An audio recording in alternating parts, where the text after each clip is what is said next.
Hello, hello tout le monde, très heureuse de vous retrouver. Alors j'espère que vous avez passé un joyeux Noël et pour certains d'entre vous, eh bien ça continue, les repas s'enchaînent et s'enchaînent et vous ne savez pas quand ça va finalement s'arrêter. Vous inquiétez pas, ça va s'arrêter une journée puis ça va reprendre après avec le nouvel an. Mais bon courage à vous. Mais nous sommes toujours là et très heureuse d'être avec vous et d'être aussi avec notre invitée Josiane. Bonjour Josiane. Et bonjour. Très heureuse que tu sois là pour cette semaine qui est passée très vite avec toi. Et on va parler de famille aujourd'hui. Je t'ai dit mercredi, non, n'en dis pas trop, parce qu'on veut parler de la culture familiale, comment instaurer une culture familiale et comment aussi laisser un héritage, parce que on ne veut pas vivre cette vie en se disant, tout ce que j'aurais fait n'aura servi à rien finalement. Mais comment on peut le faire? Et on a besoin d'être aussi intentionnel, d'en avoir conscience. Donc tu vas pouvoir nous partager ce que toi et Jean-Luc aussi vous avez appris au cours de toutes ces années avec vos 4 enfants. Et vu que c'est Noël aussi, vous c'est quoi? Vous avez une petite tradition de Noël, des petites habitudes à Noël? Oui, on a plein de traditions et on a plein de rituels et on aime ça. Et c'est comme ça qu'on forge une culture. C'est en faisant des rituels et des traditions. Donc, on se rencontre tous, tout le monde voyage parce que on est dans différents pays. Donc, on laisse nos enfants fêter avec leur belle famille le 24, etc. Le 23 et tous les jours. Et le 25, on se rencontre. Donc, j'ai 2 enfants qui doivent voyager, une qui vient d'Allemagne. Mon fils est marié à quelqu'un qui est français, donc ils viennent aussi de la France. Ils viennent en Suisse. Et généralement, je cuisine et j'aime cuisiner. J'ai toujours cuisiné, j'ai construit ma famille autour de la table. Mais vraiment, la nourriture, là, on a super fromage.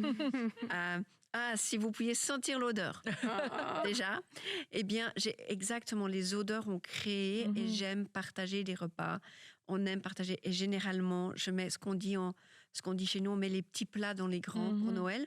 Mais je suis une personne qui fonctionne avec des budgets, donc je me fais pas mais c'est vrai. Moi, je vais dans mon shopping et je regarde ce qui est en action et je construis en fonction de ce qui est en offre. Donc c'est pas tous les ans le même. Non, c'est pas tous les ans la même chose. Et puis après, aujourd'hui, on est une famille avec des beaux enfants. Oui, c'est ça, et ça a grandi. Et les beaux enfants, ils font toujours la loi dans la famille. Je ne sais pas si vous avez remarqué. En anglais, on dit les in-laws.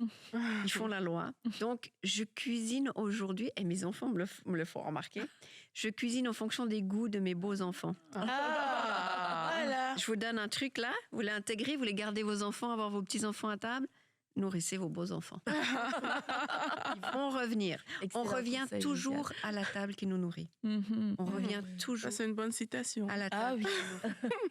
Exactement, qui nous nourrit bien.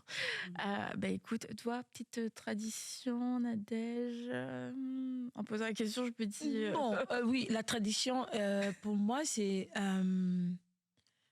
on passe du temps ensemble. Ouais. C'est vrai que j'ai pas encore des enfants, j'ai pas encore de beaux enfants. L'aîné a 16 ans, mais c'est vraiment, on a toujours fait qu'on nous soyons ensemble ce jour-là. Pas d'invitation à gauche, à droite. On reste ensemble, on fait quelque chose à la maison. On mange, on parle, on papote, on peut regarder un film de Noël. Mais on fait tout ensemble, le 25. On fait tout ensemble. Nous avions commencé avec les restaurants, mais il se faisait que tout le monde sortait ce jour-là. Alors à Kinshasa, les enfants disent non, ils ne voulaient pas parce que dès que vous êtes entrés dans un restaurant, les gens venaient prendre des photos. Oh, Pasteur Adams, les enfants disent ok. On reste à la plus maison, de restaurant. Ouais. Alors on reste maintenant à la maison avec un bon repas. On mange, on crie, on saute. Toi, Aurélie, tous les ans, c'est différent aussi. Oui. Là où le vent te mène. Exactement. Donc, chaque Noël est différent. Mais t'aimes bien avoir un bon repas quand même à Noël? C'est sûr que la période des fêtes, pour moi, c'est une période festive. Et qui dit fête dit bien manger aussi. Donc, oui. Mais Ouais, bon, je vous propose le fromage. Là, pour le coup, ça va être pas hyper glamour de le manger. On s'excuse, on se garde une petite gêne. C'est pour ça qu'à fois on mange pas ce qu'il y a sur la table parce que c'est Mais pas c'est de la facile vraie à bouffe, manger. hein. Oui, c'est de la vraie nourriture. Et avant qu'on aille plus loin, je vais vous partager le témoignage de Nelly et qui nous dit que lors de la conférence Guérison et Réveil en 2024, à la session avec Monsieur Jean-Luc Traxel, eh bien, il a prié pour ceux qui ont des problèmes au niveau des yeux. Il a demandé de poser ses mains sur les yeux, puis en acte de foi, d'aller se laver le visage. Ce que j'ai fait, et depuis ce jour, je n'ai plus porté de lunettes. Cela faisait 30 ans que je portais des lunettes. Depuis, j'ai retrouvé une vision parfaite, impeccable. Je suis capable de lire des textes extrêmement petits de loin. On sent qu'elle a testé sa vue. Et surtout, je ne suis plus hypersensible à la luminosité. Eh bien, merci Seigneur pour la guérison de Nelly. Et merci à tous nos partenaires, toute la famille des partenaires.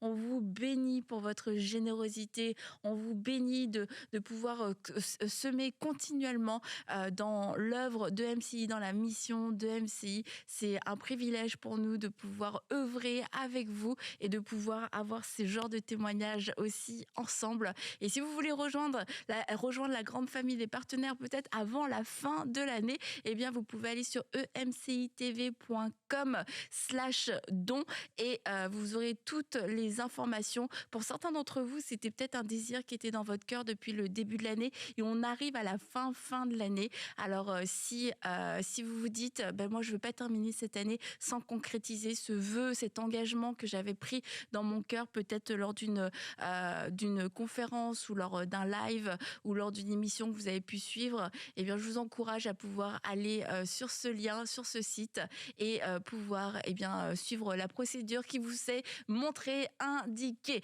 Alors on termine cette semaine avec Josiane qui est avec nous et comme on a dit, on va parler de culture familiale parce que tu nous l'as expliqué et puis je pense qu'on l'a bien compris, vous êtes extrêmement occupé. Jean-Luc voyage énormément. Alors, au cours des dernières années, au cours de toutes ces années, toi, tu as un peu moins voyagé, mais tu étais comme extrêmement occupé parce que entrepreneur avec, tu as vu combien d'entreprises, tu as dit 4, voilà, 4, plus donc les 4 enfants, etc.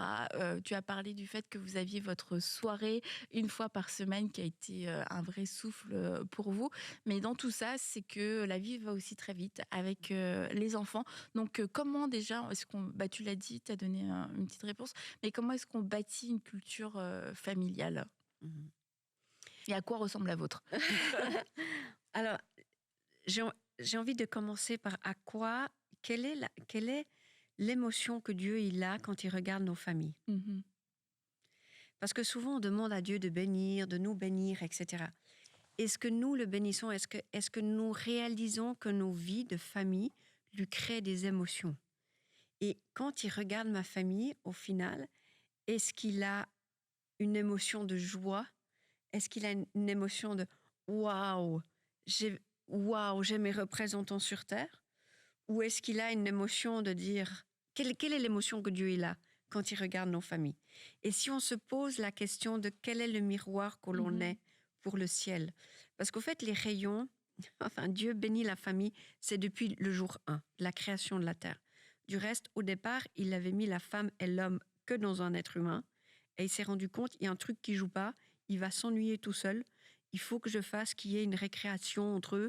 Il faut qu'il y ait une relation entre eux. Et il a extrait Ève. Ok, ça c'est déjà la base. Dieu, dès le départ, il dit, la seule chose qu'il dit l'homme ne peut pas rester seul. Il peut pas rester seul. Et donc, il extrait le côté féminin qui était dans le côté d'Adam et il crée Ève. Et il dit, et ils se multiplieront, ils auront une relation. La famille est dans le cœur de Dieu depuis la création, jour 1. Donc, il a un but, il a des émotions, il nous a créés dans un but. Et nous sommes que le miroir de Dieu. Là, tout autour, j'aime beaucoup cette table parce qu'au fait, on est représentant de plein d'ethnies différents, on a des visages différents, mais on représente tous une partie de Dieu. Donc, nous sur Terre, la famille représente Dieu. Et à quoi elle ressemble? Et quel type d'émotion Dieu a quand il observe notre famille?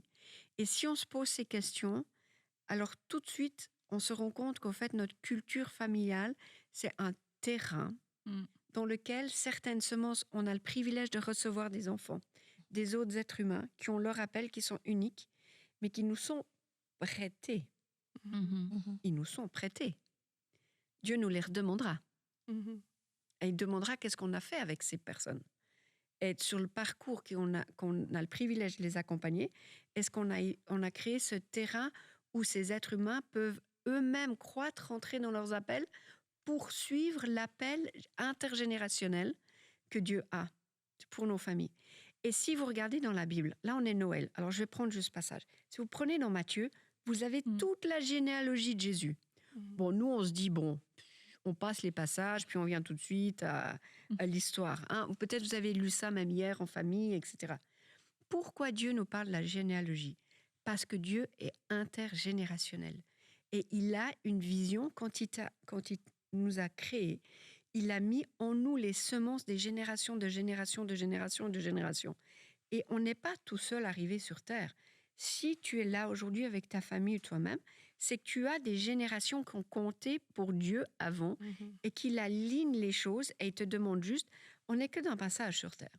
Donc, et on nous confie d'autres êtres humains, on a un terroir qui s'appelle la famille.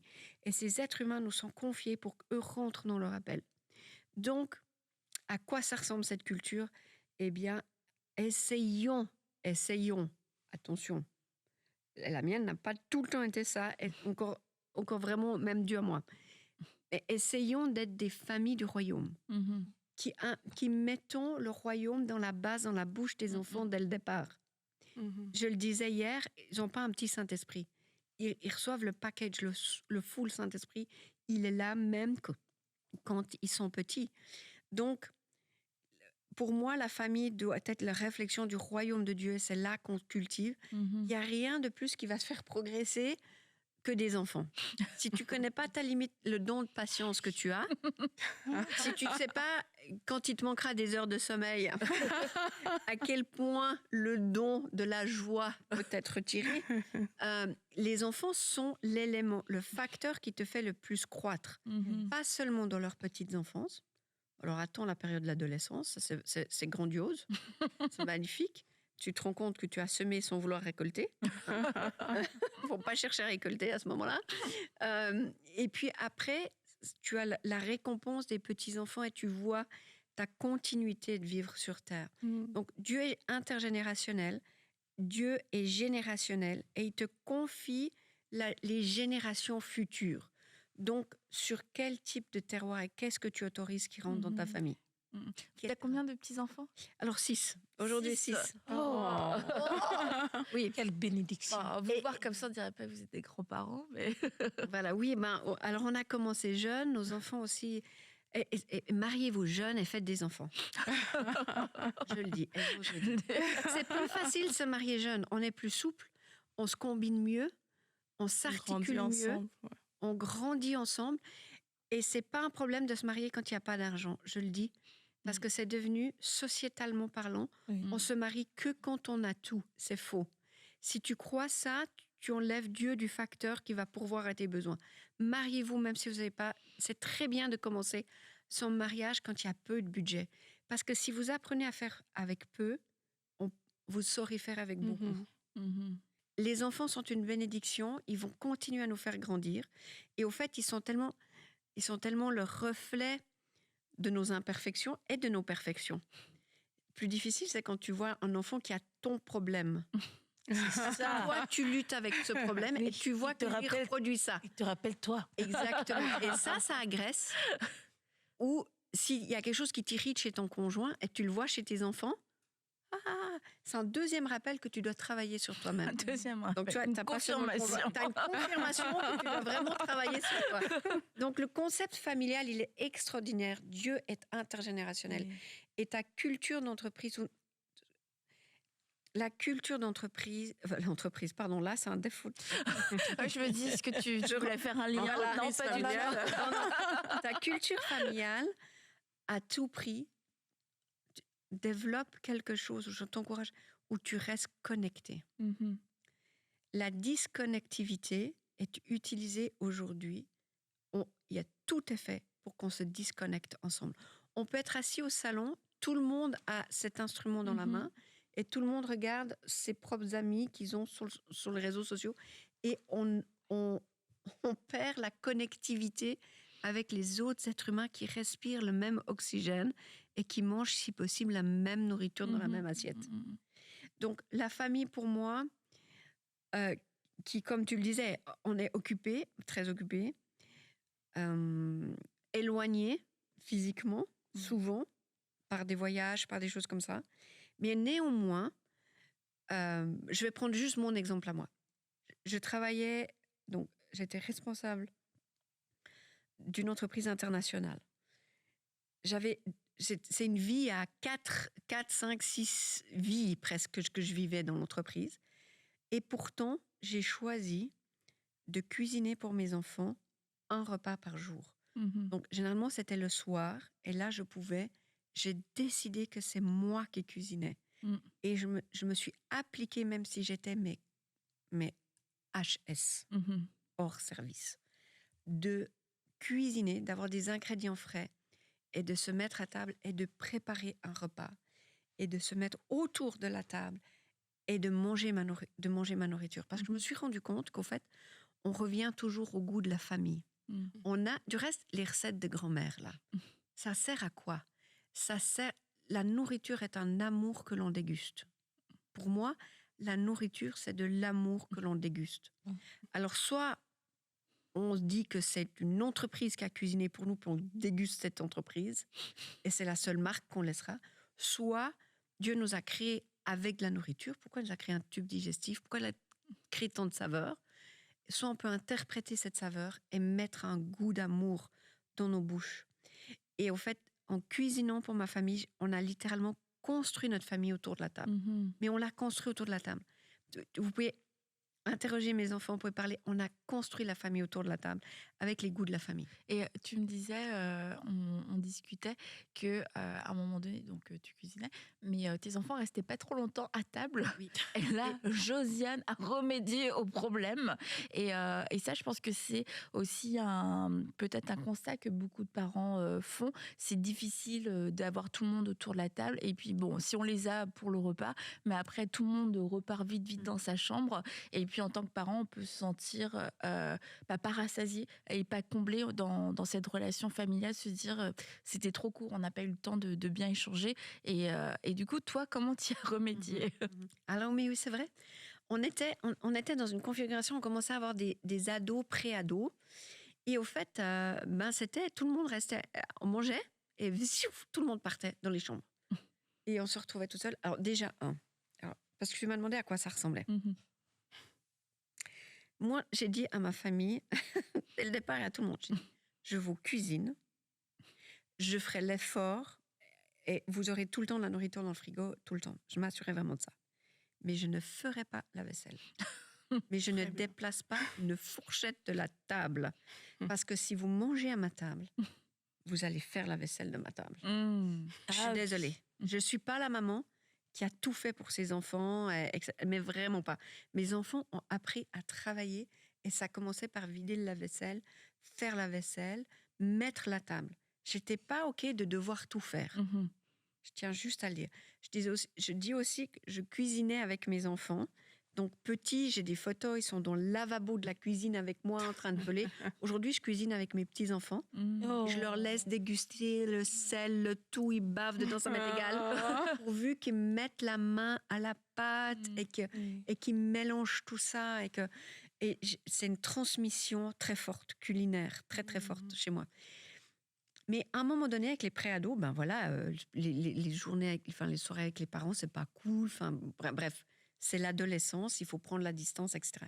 Mais je me suis rendu compte que ça devenait vraiment un pattern, une habitude. Voilà, et que tout le monde partait après la vaisselle, tout le monde était au lit, puis qu'on ne pouvait plus les appeler pour discuter.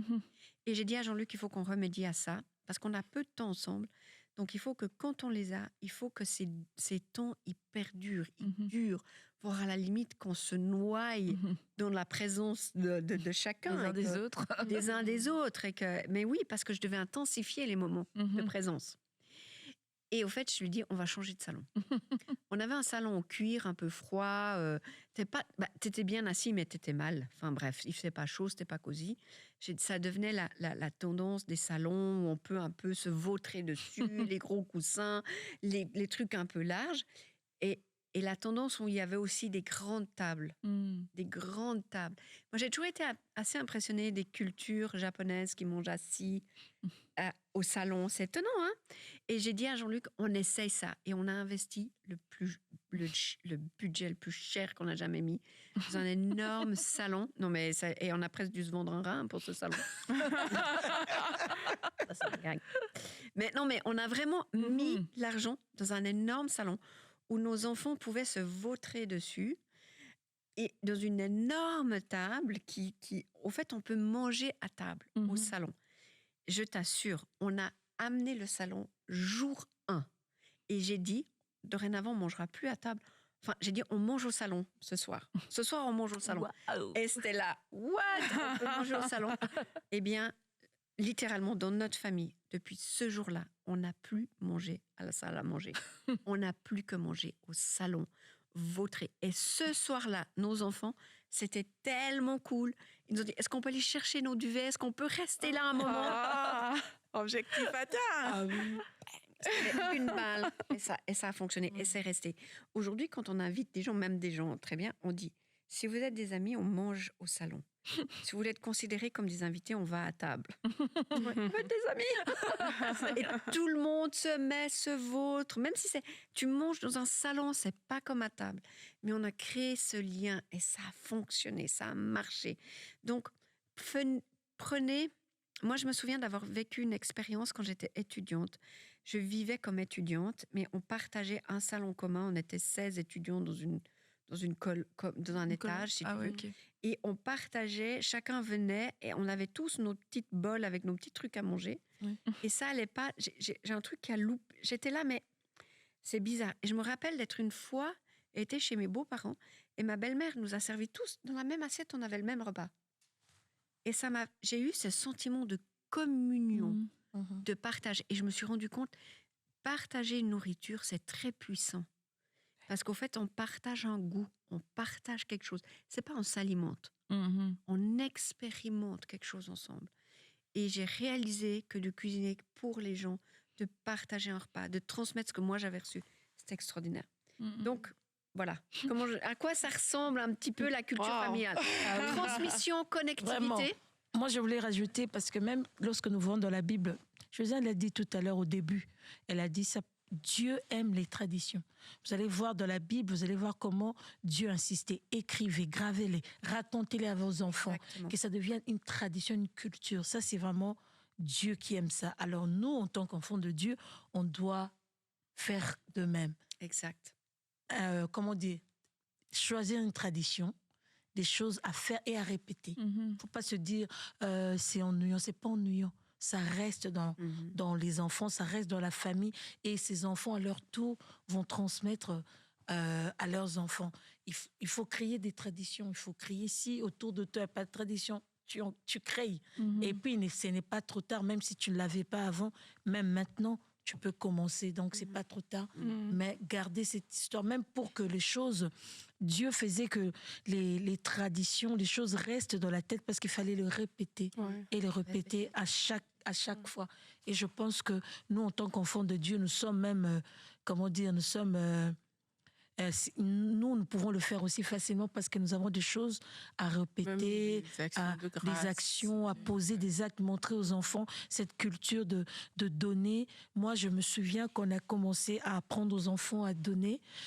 On leur disait, si vous voulez donner même vos vêtements, pas d'habits troués, pas d'habits décolorés. Il faut donner quelque chose qui soit beau, que toi-même tu peux porter.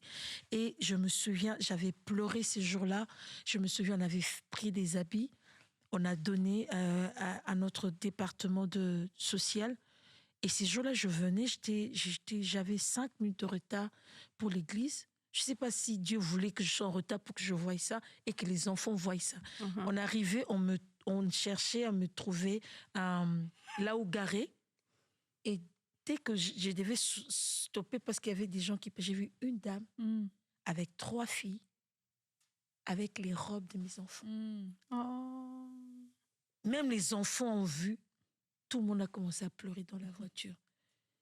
Et je n'avais plus à rappeler aux enfants cette histoire. Les enfants commençaient maintenant eux-mêmes à donner parce qu'ils se disaient ça sert à quelque chose.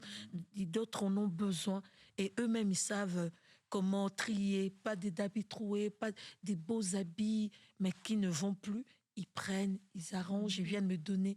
Et je pense que ces habitudes, des bonnes habitudes comme ça, on doit les répéter à chaque fois pour enseigner à nos enfants et pour qu'à leur tour, ils enseignent aussi à leurs enfants.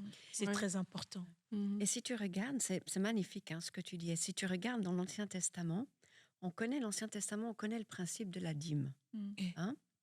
Généralement, ce qui est demandé dans l'Ancien Testament, il y a des choses qui sont répétées, sont plus haut dans le Nouveau Testament. C'est tu ne tueras pas dans l'Ancien Testament, tu ne convoiteras pas dans l'Ancien Testament. Il y a le principe de la dîme dans l'Ancien Testament. Je sais que c'est pas le sujet, mais je vais faire le point. T'inquiète pas. Et alors, c'est quoi le montant dans le Nouveau Testament? Il y a un principe dans l'Ancien Testament générationnel où les familles, le même montant que tu donnais pour la dîme, tu mettais cet argent pour les fêtes. Et pour les fêtes familiales. À quel point, quel budget tu mets et tu investis pour les fêtes de ta propre famille aujourd'hui et à quoi ça ressemblerait? Parce que la génération, elles apprennent de ce que toi, tu as vécu. Tu peux leur dire ce que Noé il a fait. Mais bien sûr, de toute façon, ils l'ont déjà lu. Mais ils n'ont pas vécu Noé. C'est ça. C'est quoi ton Noé à toi? C'est quoi l'arche que tu as construit? C'est quoi l'œuvre prophétique que tu as fait où tu as vu la main de Dieu te demander de faire? Et comment tu la racontes, cette histoire, à tes enfants? Et dans quel contexte? Est-ce qu'ils la lisent sur tes réseaux sociaux ou est-ce qu'ils ont accès à toi directement? Et ça, dans notre famille, ça a été un problème. C'est que nos enfants apprenaient les choses au travers des réseaux sociaux. Si on voulait savoir ce qui se passait dans la vie de Jean-Luc, c'était les réseaux sociaux. Et quand il arrivait à table, il était tellement fatigué, il n'arrivait même plus à nous parler. Ou il était là. Ok, c'était difficile d'être à table. Donc, comment tu fais là, quand on est là? C'est les réseaux sociaux qui racontent ton Noé, ton arche, ou l'ouverture de la mer Rouge devant toi, etc. Donc, en fait, la culture, Dieu te demande de mettre un budget pour ta famille, mais pour les fêtes de ta famille. Et si tu regardes dans l'Ancien Testament, ça correspond à une dîme. Alors, tu es OK avec la dîme, j'en suis sûre.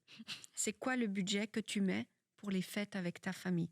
Et profite des fêtes pour rénover ta maison, pour refaire les trucs, pour bien t'habiller, pour créer des choses qui vont marquer. On revient toujours à la table qui nous nourrit et là où on se sent aimé. Là où tes enfants se sont sentis vraiment aimés, ils vont y revenir. Ouais. Et j'aime aussi, par rapport à ce qui s'est dit là, j'aime ce que vous avez partagé il y a 2 jours, parce que justement, la chose qu'on laisse, je pense, vraiment aux enfants, c'est toutes ces choses qu'on n'a pas forcément dit, mais qu'ils ont vues, exactement comme on est en train de dire là. Et c'est important qu'ils voient ces choses-là, parce que c'est comme une communication non verbale. C'est pas quelque chose qu'on va enseigner forcément, mais c'est important que les enfants voient des choses et c'est important que nous-mêmes on puisse être ces agents qui font voir, parce que quand on dit qu'on laisse un héritage à nos enfants, moi je pense pas que c'est plus que la maison, c'est plus que de l'argent en fait. C'est vraiment une transmission qui s'est faite, même de valeurs, de foi, des choses vraiment précieuses, des choses profondes. Et c'est important de le réaliser que c'est ça qui doit rester au final. C'est cette foi, c'est cette générosité, tu vois, c'est cet attachement à Dieu. C'est ces choses-là que je veux que ça reste et je dois le montrer. C'est ça qui va me faire travailler moi-même, c'est ça qui va me faire grandir moi-même dans ma propre foi, parce que c'est ça que je veux montrer, c'est ça que je veux transmettre. Alors nous, on a loupé dans une chose, où on a été challengé plus tard dans notre culture de famille.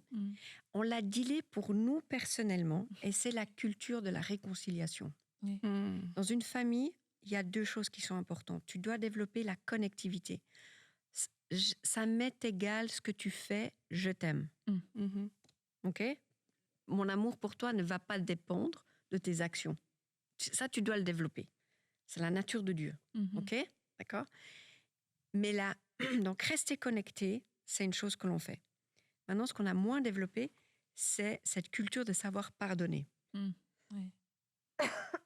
Pardon. Pas de problème, Viviane. Et quand je vous parlais des in-laws qui font la loi, on a accueilli un in-law extraordinaire qui vient d'une culture familiale où ils font la confrontation. Mais c'est une culture de famille. Donc, ils se confrontent ouvertement. Mais quand nous, t'as pas développé cette culture de la confrontation, ça nous a mis mal à l'aise. Et je veux dire, lui, il est Donc, avec lui, beaucoup d'assurance. pas de problème. Bam. Il ouvre le sujet. Ah, il ouvre le Et c'est sujet. comme... Et Puis tu c'est vas- toi. Tu m'adresses à toi. Exactement, il te regarde dans les yeux. Qu'est-ce que tu vas faire avec ça? Mais je t'ai préparé un bon repas. Et au fait, on s'est rendu compte que la culture de reconnecter, la culture de la réconciliation, c'était la 2e chose que Dieu nous demande de le faire en tant que famille. Et entre frères et sœurs, c'est pas toujours facile, hein? Non. Alors moi, je sais pas si vous avez déjà vu les photos de ma famille, mais génétiquement, je sais pas, on a eu des gènes, on a fait des très beaux enfants. Ouais, quand même. Ils portent une certaine beauté. C'est pas facile de porter cette beauté-là. Mine de rien, hein, je vous dis, mes filles, ça n'a pas été tout évident, on va dire ça comme ça. Ensuite, ils sont plutôt intelligents, plutôt smart, plutôt spirituels. Ensuite, ils sont les enfants d'eux, parce qu'il y a Jean-Luc, ben évidemment, les piquets, là on en parle des piquets, les pastor kids, les pressions qu'ils ont sur eux, etc. Il y a beaucoup de compétition, il y a beaucoup de jalousie qui viennent. Enfin, tu t'en sors pas dans la vie comme ça. Tu t'en sors pas dans la vie comme ça. Et ce qui fait que quand tu as un frère qui réussit, une sœur qui réussit, etc., tu sais, il y a plein de choses qui naissent dans la compétitivité. Tu sais, c'est pas tout rose. Justement, regarde la photo, tu dis, ouf, ça a l'air bien. Ben, je te dis que c'est pas tout rose. Et quelle culture de famille tu dois créer pour que chacun trouve sa place, son espace, sa réconciliation. Tu vois, là, on est génération 2. J'ai deux enfants qui travaillent dans l'entreprise. J'en ai une qui la dirige. Mais du coup, j'en ai une qui doit apprendre à fonctionner avec sa sœur comme boss. Oui. Vas-y pour la réunion à table. Là. T'as intérêt à avoir développé certaines choses, certaines stabilités. Ben non, c'est pas inné. Ça vient pas comme ça. Et nous, la culture de...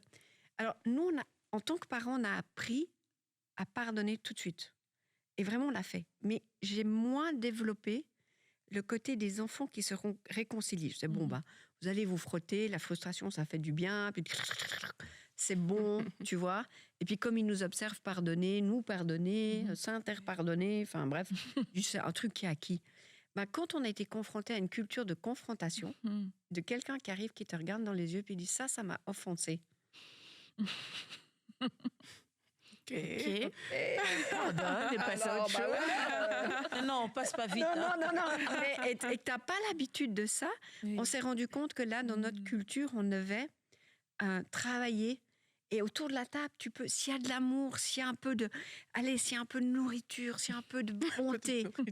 Non, mais s'il y a un peu de bonté, s'il y a un peu, nous, s'il y a un peu de choses qui malaxent, hein, de l'huile, de l'eau là dans la chose, ça aide, ça passe. Mais si tu es en clash dans une culture où tu partages même pas un repas ensemble, tu n'arrives même pas à lever un verre et à faire santé, tu n'arrives pas à partager quelque chose comme ça, tu penses que tu vas te réconcilier, ton frère et ta sœur qui sont des êtres humains comme tous, même s'ils s'appellent je sais pas quoi, ça reste des êtres humains. Comme tout le monde, si tu rentres dans leur toilette après eux, ça sent aussi mauvais. D'accord ? donc, comme tout le monde, ils sont comme tout le monde. Tu penses que tu vas arriver à te réconcilier ? Donc, au fait, ça prend beaucoup d'humilité, ça prend beaucoup de choses. Et puis, c'est une culture. Moi, c'est ça que j'ai envie de laisser aux gens. Développez votre connectivité, vous restez connectés. Non, mais il n'y a aucune excuse. Même si vos enfants, vos parents étaient les pires, la parole de Dieu, elle est claire. honore ton père et ta mère. Il n'est pas dit au conditionnel que les parents ont été OK. Moi, j'ai pas été un parent OK sur tout. Jean-Luc, mon conjoint, n'est pas un parent OK sur tout. On n'est pas des parents parfaits. Et nos parents n'ont pas été parfaits. Mais peu importe, on doit honorer nos pères et nos mères et on doit rester connectés parce que c'est la vision que Dieu est là. Même si tu as été mais dans les pires des circonstances et des scénarios, reste connecté, peu importe. Et après, apprends à pardonner et développe cette culture du pardon. Investis dans tes repas de famille, investis dans les fêtes de famille, investis dans des vacances en commun, investis dans des choses et raconte les histoires à ta famille en premier avant qu'elle soit sur les réseaux sociaux. C'est ça. Dis ce qui se passe, comment Dieu...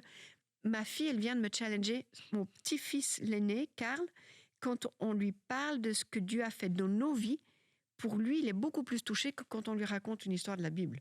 Mais pas, c'est trop loin, les histoires de la Bible. Il y a ces très beaux chants qui disent que ce que Dieu a fait pour Moïse, s'il l'a fait pour le paralytique, s'il l'a fait pour... Et puis il peut le faire pour toi. Mais si on le disait à nos enfants, ce que Dieu a fait pour nous, au travers de nous, et si on commençait à parler aux enfants de ce que Dieu veut faire en eux, puis de voir le Saint-Esprit qui grandit en eux, leur rappel, puis de les mettre au test. À partir de 3 ans, on peut déjà, de 3 à 7, on peut déjà les challenger spirituellement. Aujourd'hui, on a une famille, si vous nous suivez, sur Présence. Présence, c'est notre conférence un peu vraiment, on est tous ensemble. On se rencontre aux conférences. Des fois, c'est nos seuls moments où on se voit. C'est en conférence. Moi, j'ai mes petits-enfants devant moi. Ils jouent ensemble les cousinades. Ils se voient, c'est une conférence, c'est une meeting. Ils sont là. C'est les moments que l'on a. Au moins, on prend ce qu'on a. OK ? Eh bien, tu vas voir des émissions et vous allez voir, tu vois nos petits-enfants qui prient pour les malades, qui font l'onction d'huile, et tu vois les gens guéris, mais ils viennent avec nous et on leur apprend à guérir les malades et à faire les choses. Oui. C'est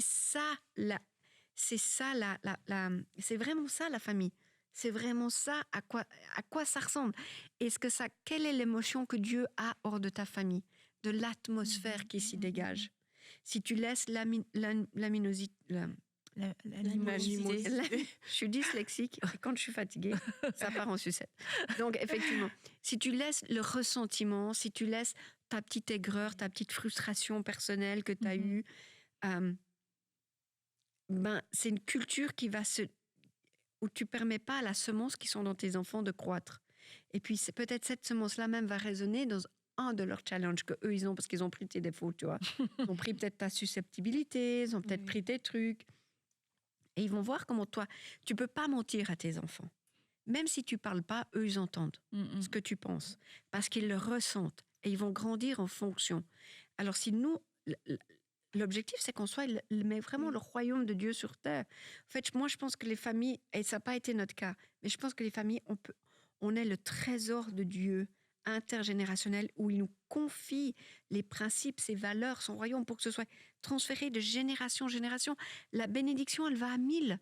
Ça veut dire que j'ai à 1000 générations derrière moi, j'ai des gens qui ont fait des choses qui font que je vis de bénédiction d'aujourd'hui. Qu'est-ce que j'en fais ? Est-ce que toi, tu vas enterrer cette semence ou tu vas la faire multiplier ? Peu importe ce que tu as reçu. Tu as peut-être reçu que 1, mais fais-en 100 avec. Et fais ça. Et il y a une tradition familiale que peut-être je suis OK, si j'ai une minute pour la partager. J'y vais très vite. Mes enfants, je leur apprends à Noël, parce que tu parlais de la générosité.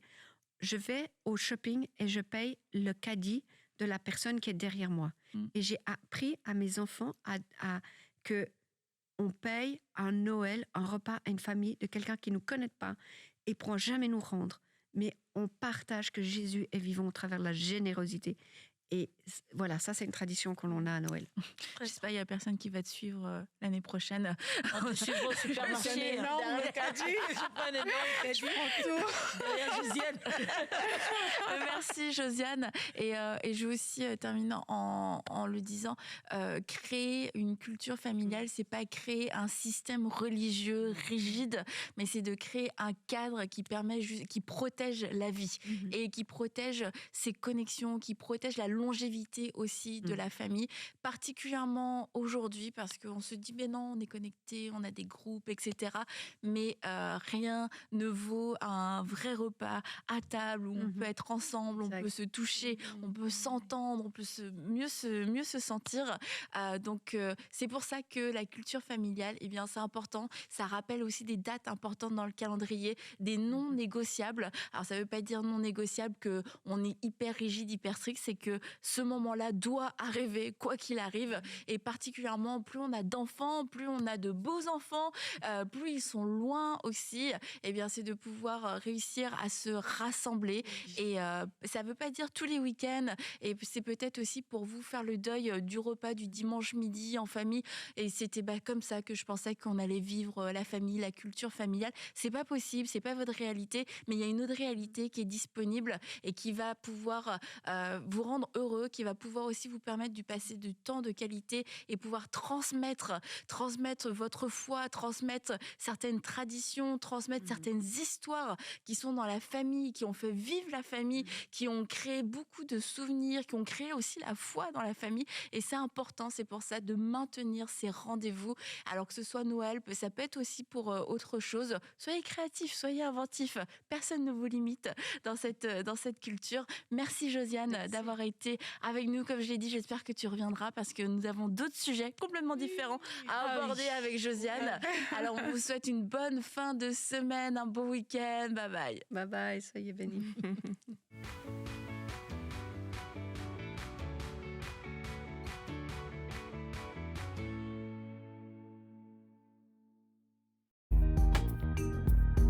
Merci à tous nos précieux partenaires, grâce auxquels cette émission a pu être réalisée. Vous aussi, rejoignez la grande famille des partenaires d'EMCI TV en faisant un don sur emcitv.com/don.